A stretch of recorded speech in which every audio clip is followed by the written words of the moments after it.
Today we'll be talking about the Image Wisely social marketing campaign for radiation safety in adult medical imaging. My name is Jim Brink and I'm one of the co-chairs of this campaign. In fact, there are 4 leaders from 4 organizations who contribute to the Image Wisely leadership. I represent the Radiology Society of North America.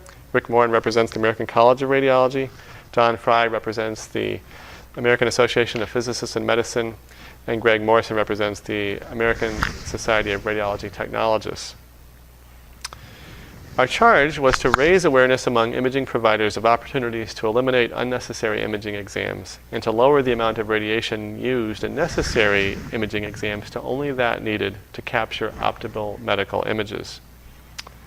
Our action plan was really targeted in 2 phases, first beginning with the main constituents that are going to deliver imaging exams, the imaging physicians, technologists, and medical physicists, and then followed by patients and public and referring physicians. And our target areas in order of priority were determined really according to the relative magnitude of exposure to our population as defined by NCRP Report 160, which showed that the greatest contributor among imaging modalities was computed tomography, followed by nuclear medicine procedures, which was then followed by radiography and fluoroscopy. And that set the priority for us as well. And I'm happy to report that as of today, we have really addressed, we've completed the first 2 target areas, computed tomography and nuclear medicine, and we have addressed both target audiences, phases, if you will, both the main constituents for imaging as well as patients, physicians, and public and referring physicians. Although there's more work to be done with the referring physicians, as I'll show you shortly. And so one of our more recent posters, if you will, was just made available at this past RSNA that says there are now 2 ways to image wisely, both computed tomography and nuclear medicine. And we have resources available for both of these broad topical areas on the Image Wisely website. We thank the major contributions by the Society of Nuclear Medicine and Molecular Imaging, both the main organization and their technology association, as well as the American Society of Nuclear Cardiology for their contributions in this regard. Now, to commit to Image Wisely, there are really 3 levels of commitment. There's taking a pledge, but a second level of commitment is committing to accreditation, either the ACR accreditation or an equivalent accrediting body.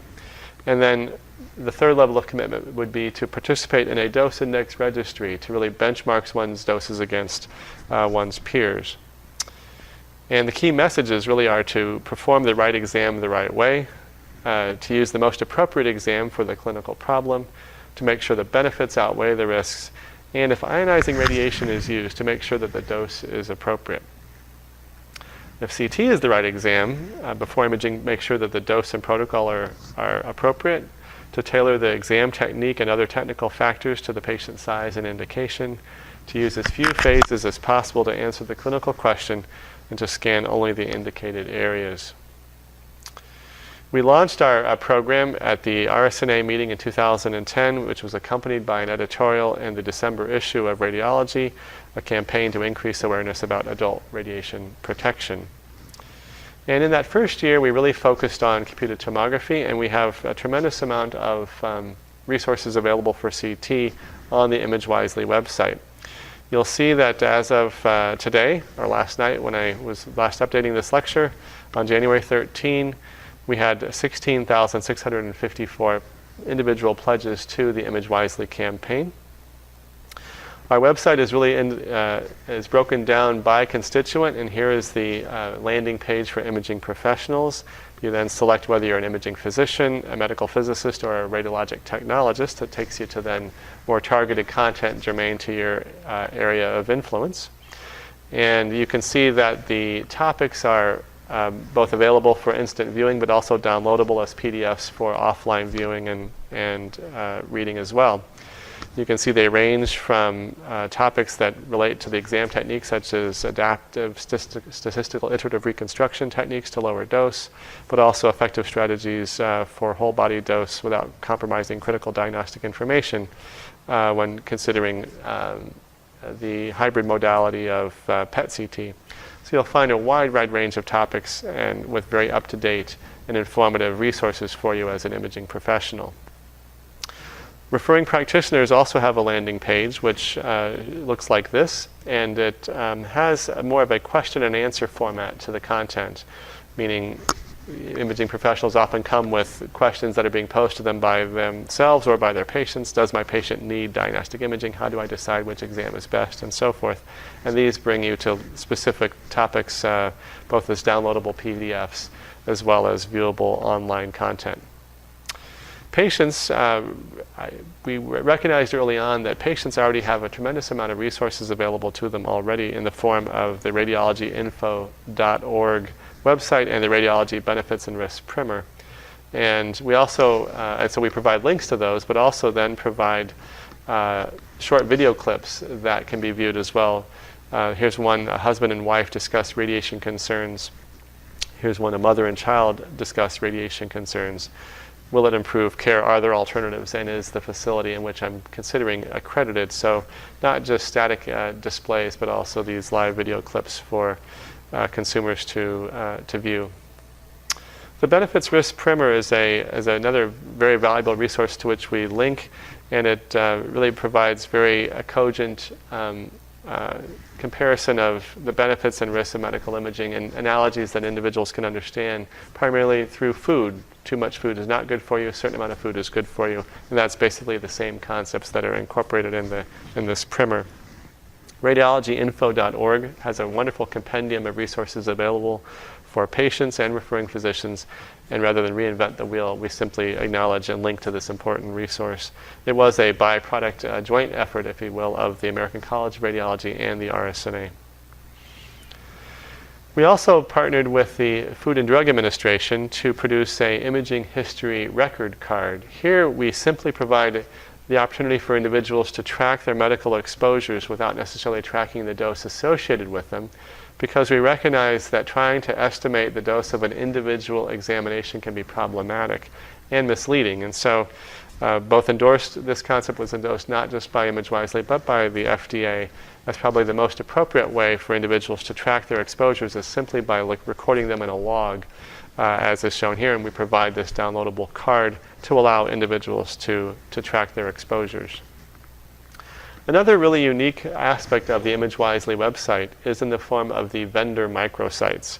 This is something that was inspired by some of our leadership team as an opportunity to provide practitioners with very focused content, if you will, educational content that's germane to the equipment platforms that may exist at any particular institution. So for example, when you go to the CT vendor microsites, you'll see the 5 main CT vendors, GE, Hitachi, Philips, Siemens, and Toshiba, and you click on the vendor that you are concerned about, that you have in your institution, and then it takes you to very specific content related to your equipment. I will say some vendors do this better than others. I won't tell you which ones I think are better than others, but suffice it to say that for the most part, these are targeted to the vendor platforms that will help you use your equipment to get the lowest dose possible.